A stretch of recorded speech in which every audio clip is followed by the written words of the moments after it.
bitch. Don't you know who you're dealing with? On that note, welcome everyone to the MMA Vivisection Nickelodeon Guts. Appropriately not giving a fuck edition for this week's RIZIN card in Saitama, Japan. Some of us may or may not be high. Some of us may or may not be tired. Some of us may or may not be out of the country. Some of us are being healthy, drinking kombucha. Yeah, I'm a classy bitch. Christ.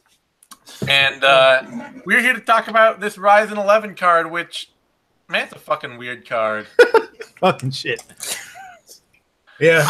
I was just looking at this thing really hard for the first time, and like, Kyoji Horiguchi versus Hiramasa Ojikubo is like, that is a hot fight, and I am down for that. Everything else on this card, I will be watching with that same sort of like the Fry, Futurama Fry expression where like he's thinking about getting fucked to death.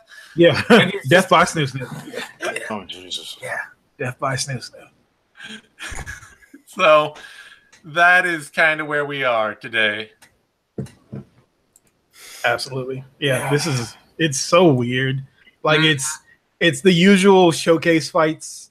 There's the usual there aren't any like freak show fights on this one, which is kind of odd. But yeah, it's weird. It's weird.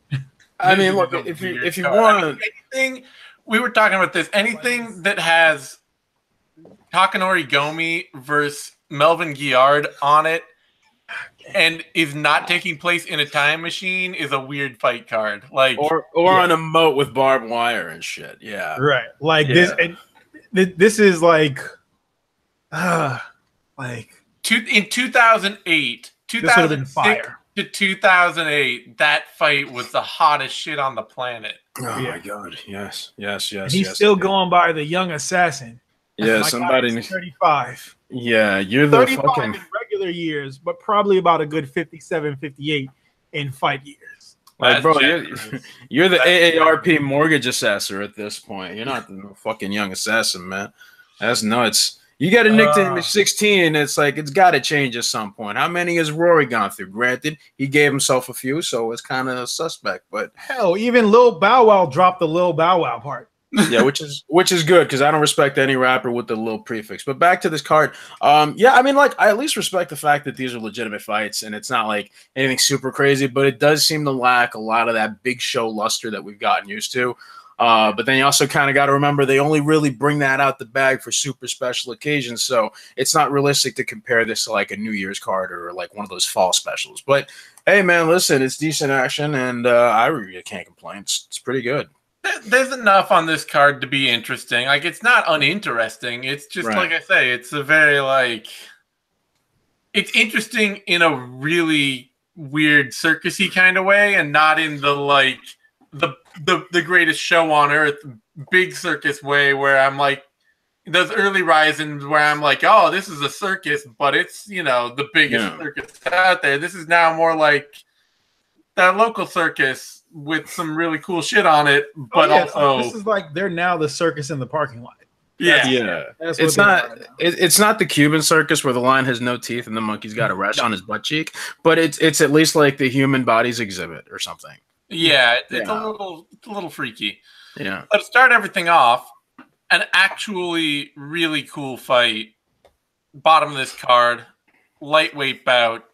Darren Cruikshank, Tom Santos. Vic, what are your thoughts on this? Love this shit. Oh my god. Tom Santos came up through the Brazilian circuit naturally, worked his way out to Heat and then Road FC, picked up a bunch of wins, and really has improved consistently and become a far more dedicated and technical striker. I mean, he's really just been able to finish fights, I don't want to say at will, but in really fun and interesting ways, and a lot of it has to do with him being able to just blow guys out with amazing power at just the right moment. It's like, he does play a bit of a counter game, but it's not like the Overeem staring type of game. You know what I mean? Like, he'll make his opponent make mistakes. He'll draw him forward with, his own combinations and just have that quick and beautiful reaction time to get that fast muscle twitch and spark a dude. But Crookshank, I mean, dude, we've seen this guy. I mean, look, let's be real. He is. It's kind of.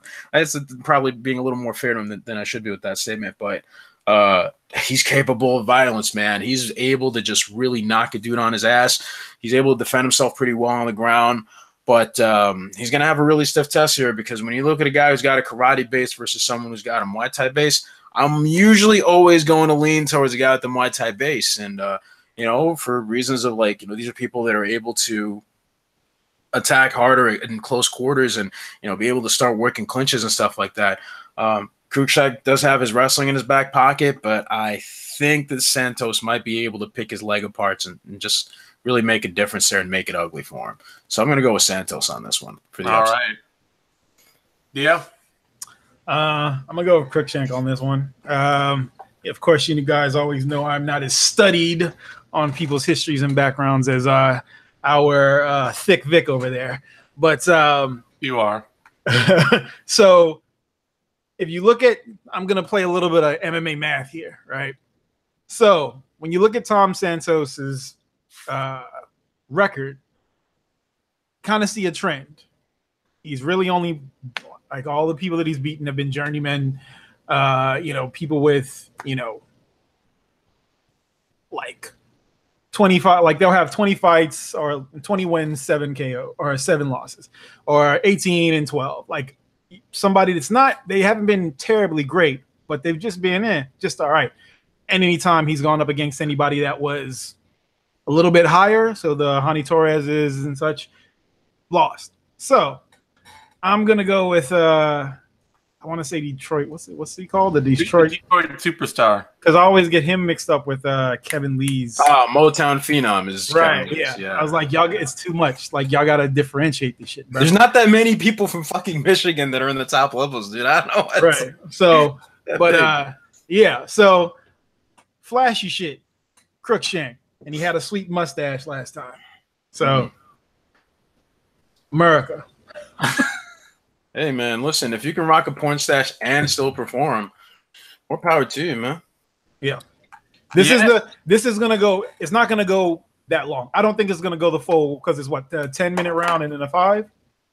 I think they've switched entirely over to the, it is a 10 and a, and that one's 10, this one's 10 and 5. Yeah. Yeah. Right. So I see, like, since Santos does tend to play like a counter game, and he's got like very much like Tyron Woodley, and the fact that it's not so much that he's just hesitant, it's just that he's waiting for the exact moment and goes from 0 to 250 like that. Okay, this is actually back, most of this card is back to 10 and 5. Which a lot of this is because they're not like title fights. Mm-mm. So yeah. Well, I'm glad that, like, they were kind of getting away from it, doing 3x5. And I'm glad they went back to this. This is actually, like, it's cool that they differentiate themselves with this. I like this. And I prefer these rounds anyway. But so I'm gonna go Crookshank.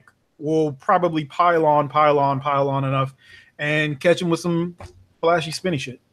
Yeah, I do like Crookshank's veteran composure, especially over a 10 and 5 against a power brawler who's gonna have to deal with the 10-minute round probably for the first time in his career. Yeah. That has me leaning Crookshank. But Santos, I mean, he's got power, and it's not like Crookshank hasn't been knocked out before. So, yeah, and it's not like Crookshank doesn't like to fight funky too. He's not the kind of guy who's just like, oh, here's a tough style matchup. Let me take the smart route. It's yeah, he likes to roll the dice as hard as possible. He likes to roll the dice, and sometimes that's just what happens. So, definitely, unfortunately, we don't have any odds for this, so I'm not gonna read anything, but we're just going to move right ahead to a bout between a bantamweight-ish 130-pound bout between Tadaki Yamamoto and T-Tiger Muay Thai. Put some respect on that man's name. It's Thanong Saklek, okay? Thanong Saklek, Exactly. Tiger Muay Thai. All right. I don't know anything about either of these motherfuckers, so I'm going to go with Muay Thai. All right. I have no. I got no problem with that, Vic. Yeah, Mr. Tiger Muay Thai is actually like a much more powerful striker, and I kind of like his cleaner technique despite his MMA inexperience relatively, but he's got that Muay Thai to back him up, so go with the Thai. Yeah, but I mean, have you guys seen Tadaki Yamamoto's hair? It's just fly. Yeah, but it's not. There's no colors in it. If there were colors in it, if he had like the red streak, if he had a red streak, if it was all pink, if it was blonde, yeah. But like he's not the protagonist. No, side character. Yeah, he's gonna get that hair's gonna get straightened out like that motherfucker from Darkstalkers. All right. After that, a women's atomweight bout: Saori Ishioka versus Miyu Yamamoto. Oh boy. And Vic, thoughts? Yeah, man. Ishioka's actually pretty good. The problem is that anytime she's faced someone who's good, it's someone like someone's really good. It's someone who's really, really good or just straight up elite, like Megumi Fuji or Kana Asakura, who we saw not too long ago. 3 losses to Shohei Ham. Like, it's just it's rough, man. I don't know how like she made these drastic jumps up in competition, or maybe it was just at the wrong time because these other fighters were surging past some of the younger ones. So, yeah, man, she's pretty good. Like, she's got a bit of a frantic pace and all, and she's got some okay composure. But Yamamoto is straight up wrestling and nothing else. And if she can't get that going, it's going to be a tough one. But I think physically she might be able to Ishioka around. I think that's probably going to lead to her controlling and maybe eventually working in a submission. But I don't really I don't trust her 100% because of her fight IQ, man. I mean, once she gets hit in the face a few times, or she gets on the ground, she'll get a little too complacent and give up a submission, as you saw against Irene Cabello. So, yeah, I'm still going to go with Yamamoto, but that's shaky. And if we had lines for this, I probably wouldn't recommend you bet on it either. Yeah. All right, Dio. I'm not picking Yamamoto. Fuck this shit. Even though this is absolutely them throwing her a softball, as they see it as a softball. Yes. But like she is, like Vic said, she's fought elite level for the Japanese scene, right? And she's just kind of gotten like they did her pretty dirty in a lot of these bookings. But she's lost to the Seohei Hams, the Emi Tomomatsus, like Anaka Asakura. But she's beaten the Celine Hagas, who and whatnot. But like she actually has Haga before. I'm sorry to interrupt. Haga before the resurgence, I believe. Right, Haga before the resurgence. But like if you go down her record, she actually has some pretty good names as far as wins. And like I understand that they want to push Yamamoto because of the whole lineage with her son, with her brother and whatnot, and like her son fighting. But it's like, right. At some point, y'all gotta let this experiment go, like, because if she keeps losing like this, I know RIZIN books like it's a pro wrestling event, so a loss doesn't really mean a loss to them in a way that it would in any other MMA promotion, because she's still gonna get billing on a card. Like, no matter what, she could have a record of 1-8, and she's still gonna get, be on the card for like a New Year's Eve special. So I'm going to go with Ishioka on this one. Veteran savvy, and Yamamoto just has horrible fight IQ. I need to go back and watch her fight with Rena Kubota where she lost by cravat. I have no idea what that means. Oh, shit. She got it's one of those funky, ask one of those one of the. It was more like a neck crank type thing. Yeah. I'm hazy on this right now. All I'm thinking is hat. It wasn't no fucking hat. It wasn't no hat. Nah. All right. Anyway, after that, we got a women's flyweight bout. Rin Nakai. Yeah. And Shizuka Sugiyama. Is that of the... No, okay. Different... I was thinking Sugirock, but no, it's Shion Sugiyama. Okay. And Dio, you taking Nakai? You picking the slow banana eating victory? No, I'm absolutely not going to pick Nakai on this, because Sugiyama's actually good, and Sugiyama is So if we, because our last fight that we saw on RIZIN was against Kana Watanabe. And I think she won the fight. Like when I was watching, I understand takedowns and all that stuff, and some people weigh that shit real heavy, but she was piecing up Watanabe pretty good. So I mean, Rin Nakai could always just, you know, ground her out for the full 3 rounds, but she's huge. Like Rin Nakai, that's the thing. A lot of people tend to think like, okay, Rin Nakai is this big muscular person, but she's got short arms. Like she's very limited in her movement and her striking, even takedowns. And like Sugiyama's like really tall. She's only 5'5" to us, but you know, at that weight class, 5'1", so relatively. Nakai's not 5'1". Nakai is sub 5 feet tall. Yeah, Nakai is 4'10". Yeah, they've been trying to sell us that bullshit for years. But yeah, like Sugiyama's long, she's rangy. When it comes to takedowns, her defense isn't all that great, kind of non-existent, but I can see her piecing Nakai up on the feet on this one. This is my like one of those ones where it's like, RIZIN, y'all might have fucked up if you thought that this one was going to be a softball. All right. Vic, what do you think? You taking Nakai? Yeah, I don't think they're playing politics here. I think they really just expect to see a tough matchup between, which is really what they're going to get. Nakai, yeah, like you said, short arms, short legs. She's super short. I always wondered how somebody with her thick ass frame was making 135 and 125, and it's like, oh right, she's, you know, she's you know, only legally of you know, standard adult height. But it's weird though, man. I don't know if she's going to be able to sort of like at some point. I kind of get the feeling that Sugiyama is going to start getting a little complacent and not really start picking, not keep that pace of picking Nakai off from the range. And it's like I'm kind of seeing that in some way Nakai's going to wade her way through, grab onto something, and start working takedowns. That's going to be super ugly. Prior to that, it's just going to be a lot of feints from Nakai, a lot of like, you know, maybe diving for like a weird ankle pick or something like that, which is kind of what she's done in the past. But I mean, at some point, Nakai's going to start taking control. I just worry that it'll be a little too late, and Sugiyama already be way too ahead on the scorecards. You know, again, Japanese judging for this sort of event, I believe they're doing the pride criteria as well, correct? So they judge the whole fight as a whole. Yeah. Okay.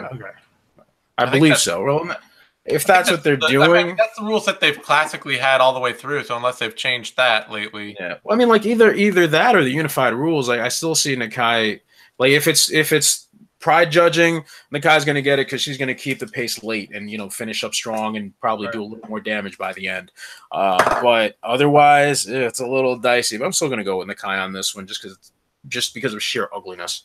All right, now here's a fight I actually feel like I need somebody to explain to me. Coming up next here. I don't know that anybody can. But we got Shoma Shibasai versus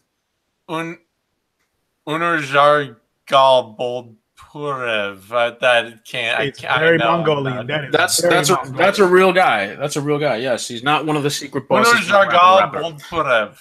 Hey, but he has a win over the God King Arajeli. So like, yeah. He does, and what a win that was! Oh my! And Oriental Summit International MMA Tournament winner, guy who looks like he's been in line for dumplings too long by his Tapology picture. Okay, hold on. Two things.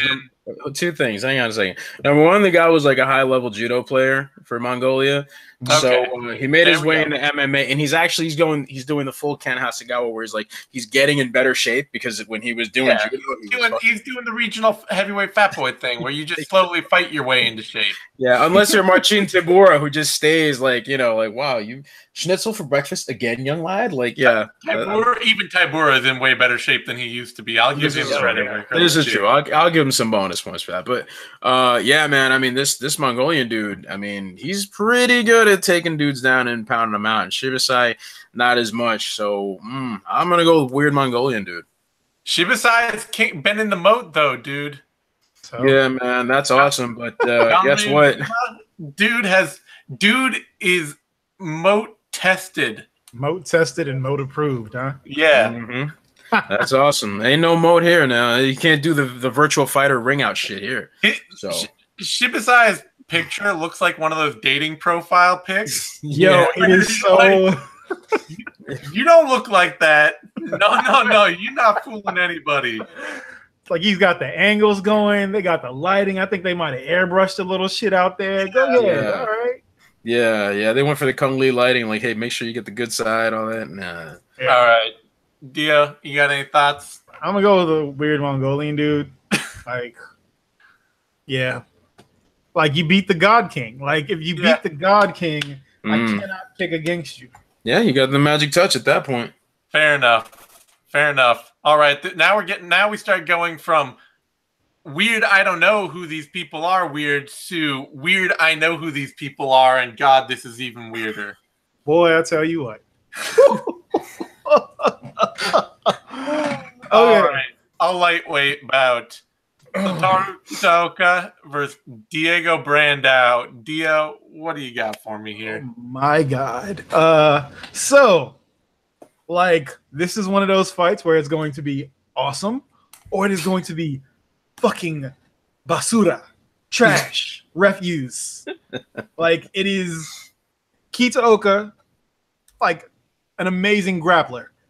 I can't even say that he has fight IQ because he just does shit.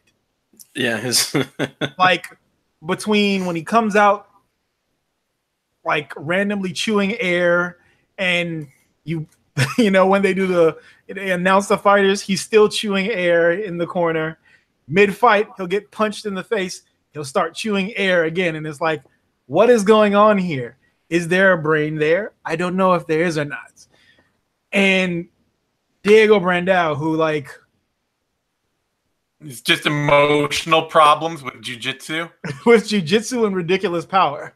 Like if you guys remember the fight that he had to get into the Ultimate Fighter house, like Jesus Christ. Like he sent a man to the land of wind and ghost and brought him back. Like it was disgusting. And yeah, like it's a flip of the coin with Brandao. Either you're going to get a really competent jiu-jitsu player that has crazy amounts of power, or you just have a dude. You have a dude who's gonna stab a motherfucker with a pencil if you look at him wrong in the neck and pull a gun out at a strip club, allegedly. Wait. Hang on a second. Whom among us? Who are any of us to judge what a man does at a strip club? I'm just saying. I'm not going to say what happened with me. Somebody may have a mean coke habit. John Jones? Where are you? John Jones. That's not even allegedly. We don't even got to put the allegedly on that one. No. Proven coke habit. Diego Brandao just has some people being like, yeah, we don't party with Diego Brandao anymore. Yeah. I'm going to go, that being said, I'm going to go with Brandao because, like I said, Kitaoka is just like, when it's against regional Japanese competition, yeah, he's probably going to win. You get anybody that has just a semblance of a good game plan and power, they're going to dribble his head against the canvas. So I'm going to go with Brandao on this one. RIZIN doesn't test, right? Because if they don't, then it's Brandao all day. He's not going to come in. He's not going to come in looking doughy or anything like that. They might have that, like the oiled stairs, like they do on those other games. Like they might have that kind of test. Or So if that's, there's no USADA, there's no WADA. There's just, I don't even think there's a check where it's like, hey, are you on anything? Okay. So I'm going to go Brandao on this one via power dunk. All right. Vic. Yeah, here's what happens. In Japan, they ask you if you're on steroids, and if you say no, they go, why not?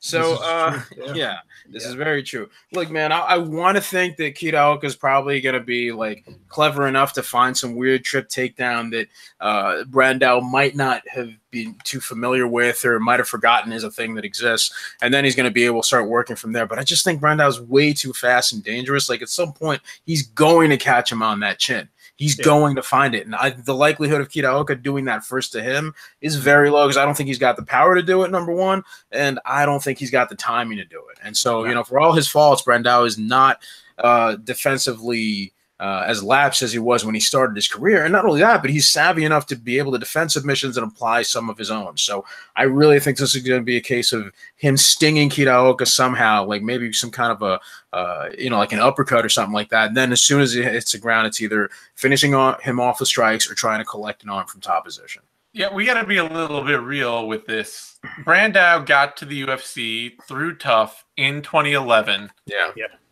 He rage quit in his last fight against Ahmed Aliyev. Yeah. Which is a loss by retirement. Otherwise, his losses since his UFC career started, Darren Elkins, Dustin Poirier, Conor McGregor, Brian Ortega. That's it. Yeah. He got released. He was only really released. I don't think it was because of his losses, right? It was the thing in Brazil where he was going to shoot or stab somebody in the streets.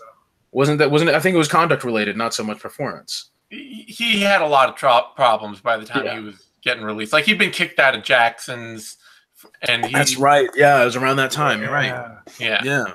Let's see. He had a bunch of stuff going on. So, Diego Brandao released from UFC after loss, conduct violation, and suspension.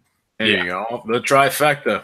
Respect for the guy. Damn, he came with the fucking holy trinity of shit. He got that triple shotgun that Hellboy had. Yeah, he's a mess. He's unpredictable, but he tends to only lose to the very best. Yeah, you got that right. All right, that brings us. Start playing the Pride. Hey, just go ahead and start playing the Pride theme right now. All right, here. That is like. This is when that shit would have been awesome. I don't know if awesome is the word I would have gone with here, man. Back then it would have, because you'd have. Yeah, I know. Back then, both of them roided out of their goddamn minds. Roids ain't the only things coursing through those veins, homie. Cocaine. It's a serious drug. That Bolivian marching powder helps with your cardio, I understand. I don't know. Apparently so. I don't know. So this is, as you can tell from our general malaise on this, it's like, what are we supposed to, it's just. I'm sorry. Wait, did you actually have any fucks left to give about this fight? Because I don't. No, like this is all right. This is a fight that in any like good promotion, this wouldn't happen. No self-respecting one of those in the whole world, dude. Well, like self-respecting at least, like you think Shannon Knapp would never. They would try. Shannon Knapp would. But the thing is, they're not a respectable organization though. Yeah. So you got LFA wouldn't do it, and then you got a whole bunch of people who'd be like, "Yeah, fuck, I'll put that fight on." Wait, the UFC? Wait, the one that James Toney fought in UFC? Yeah, I guess. UFC will put on a clown show for money, but there's no money in this clown show. Yeah, this is also very true. That's also very true. 3, 4, 5, 6. This is emptying the chamber just because you can. I mean, we should remind folks, anyone who's listening or watching, the important thing to note here is that originally this fight was supposed to be between Takanori Gomi and Andy Sauer. Now, I want you to think about that and remember, beat the bricks off him. Remember how Takanori Gomi has been losing in spectacular fashion in his recent fights, and how crushing it is to watch him get put on fucking roller skates or straight up lamped. Like, I don't think you would have wanted to see those problems. But now he's going to be fighting Melvin, who can also still crack and can probably find the vulnerability, despite the fact that they're both a little older, or they've lost a bit of the step in their step. Neither guy has won a fight since 2014. There you go. And between them, they've fought 1, 2, 3, 4, 5, 6, 7, 8. They've got 13 losses between the two of them. So 13 losses between them. Since their last wins. Can we note the one fight that Melvin won, which was overturned due to the cocaine results? True. He knocked out. Oh god, his name escapes me. David Rickles, the caveman. Yes. Yeah. So I mean, you still got that, but Gomi, holy shit, you talk about running on fumes, man. Yeah. Last two bouts were exhibition bouts, so it's like. Yeah, this is Tony Stark's suit running on its own. Between them since 2014, since their last win in 2014, and haven't won any of them officially. Yeah, I'm good, love. Enjoy. Vic, who you taking? Nah, fuck, I don't know. I guess I'm gonna go with Melvin on this one. All right, Dio, who are you taking?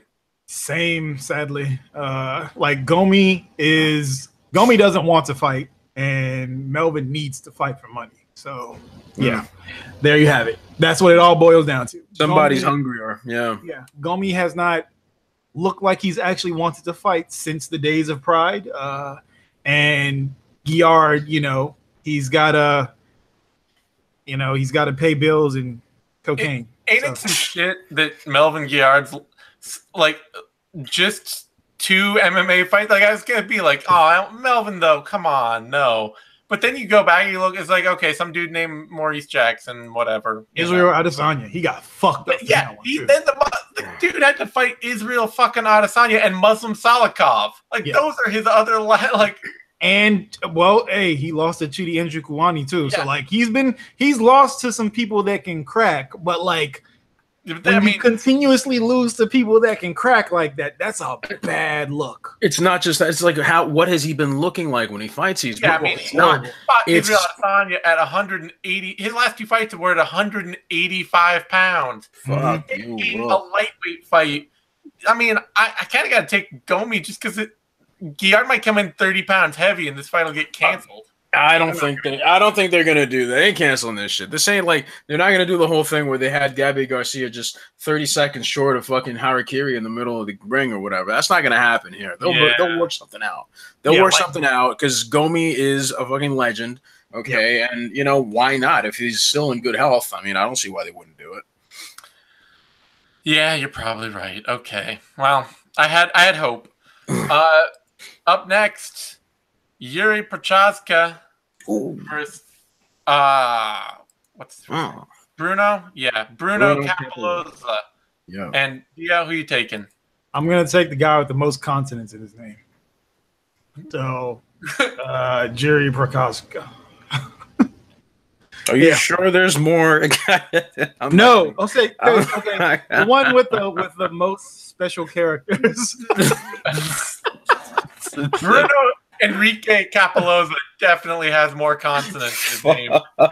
More exotic consonants. No, can't even say that shit. Oh my god.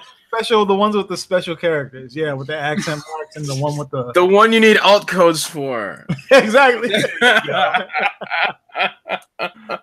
All right, Vic. I mean, anybody from like that area of the world, I'm not analysis to be done here. But is your pick really any different? No. Nah, fuck no. Capoloza's not good at finding range, and he's tries to be too savage at the wrong time. And Prochazka's shown better fight IQ, so I'm gonna stick with that dude. And the last fight that he lost was against somebody with a special character in RIZIN. Imagine that. That's some real shit. Is he from the same place? No, he's not. No, he's Czech. Okay. I believe he's Czech. Oh wow. Teodoros Oxuelis. Yeah. You gotta see his profile picture.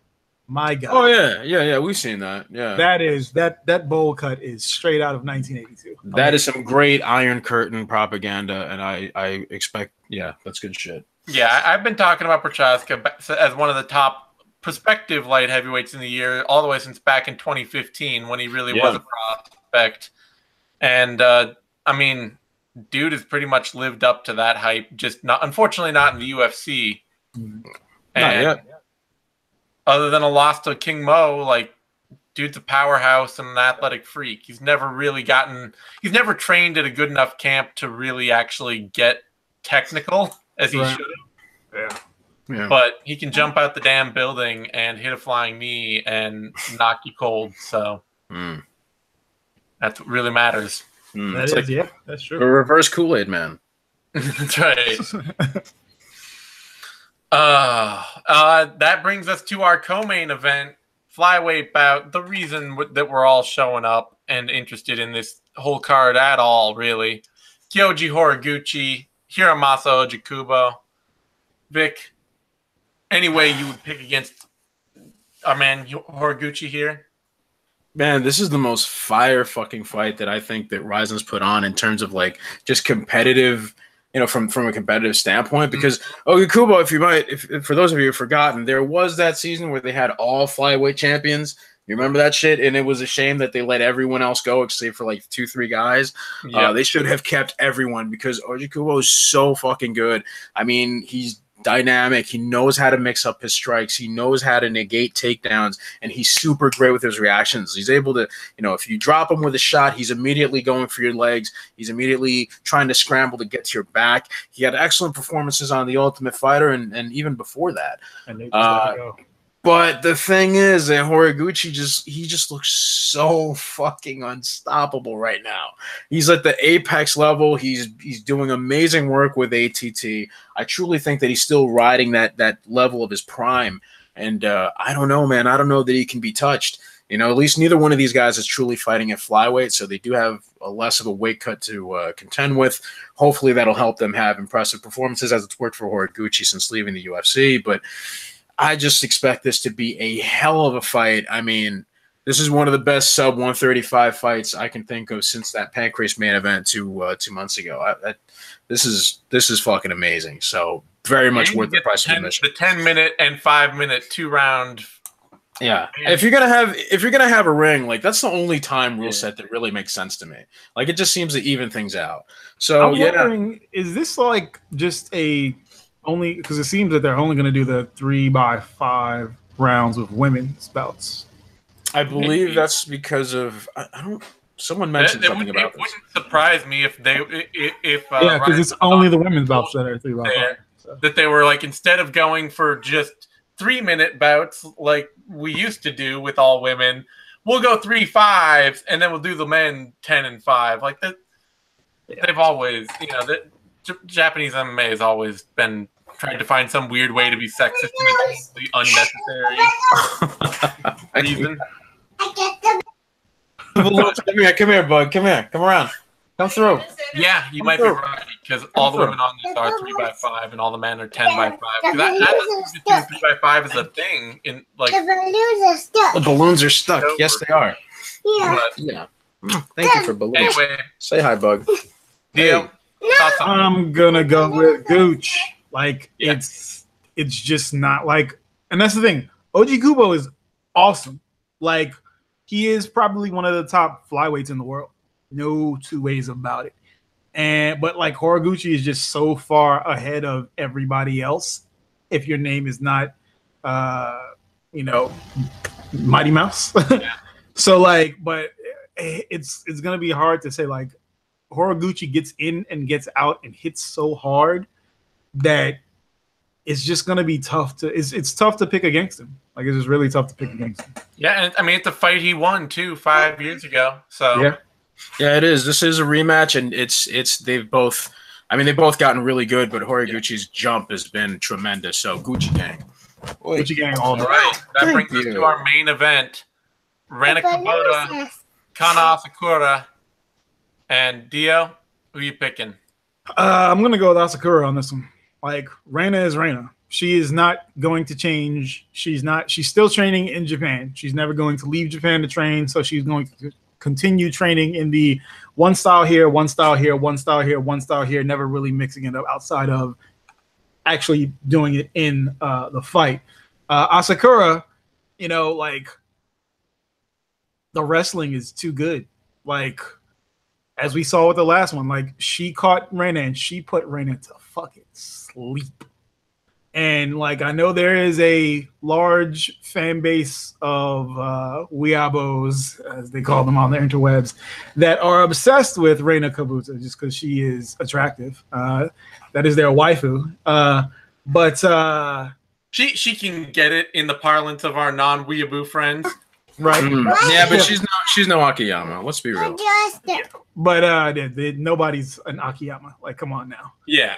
Those Japanese and Korean genes mixed so perfectly together with the tan skin.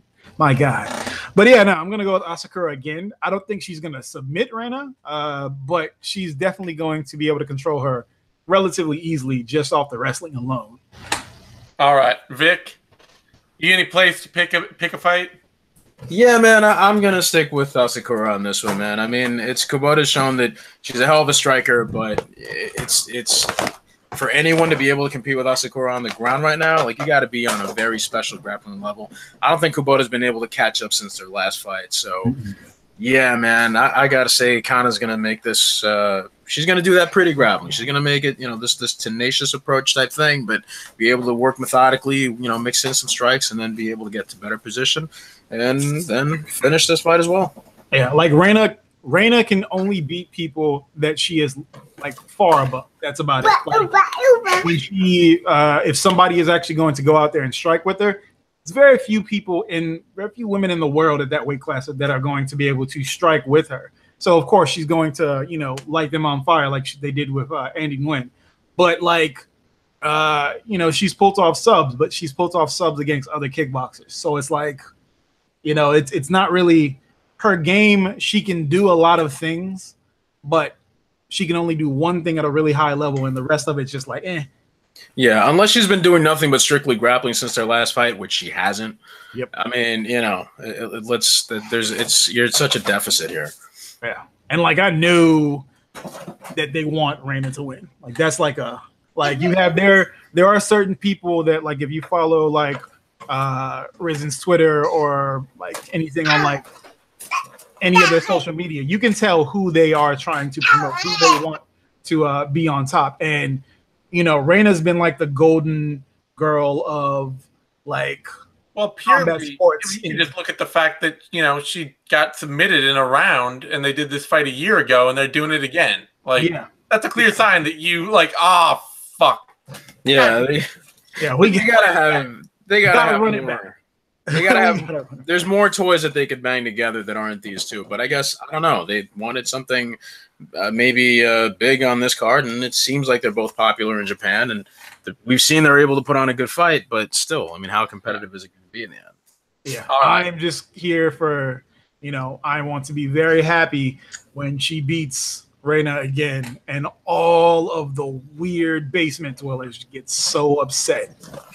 Because if you saw it when she beat her last time, my God, the Weeabo tears flowed. MMA Freak Twitter was enraged. They were incensed. It was amazing. Wait, what was the reaction from MMA Feet Twitter? Because I don't keep up on it. Oh no, they're all obsessed with Roxanne Modafferi. Hey, wow!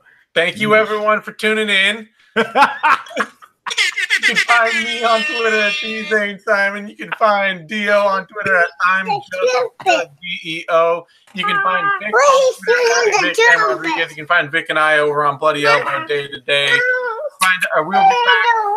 We'll be back for the 6th round after this weekend's UFC card, and I'll be back next week for UFC 227. We'll have all our normal shows. If I Did It, Care Don't Care, Heavy Hands, all that good stuff. So tune in for all that. Give this show a like down there. That helps us a ton. Subscribe to our YouTube channel, MMANation.com, DOTCOM.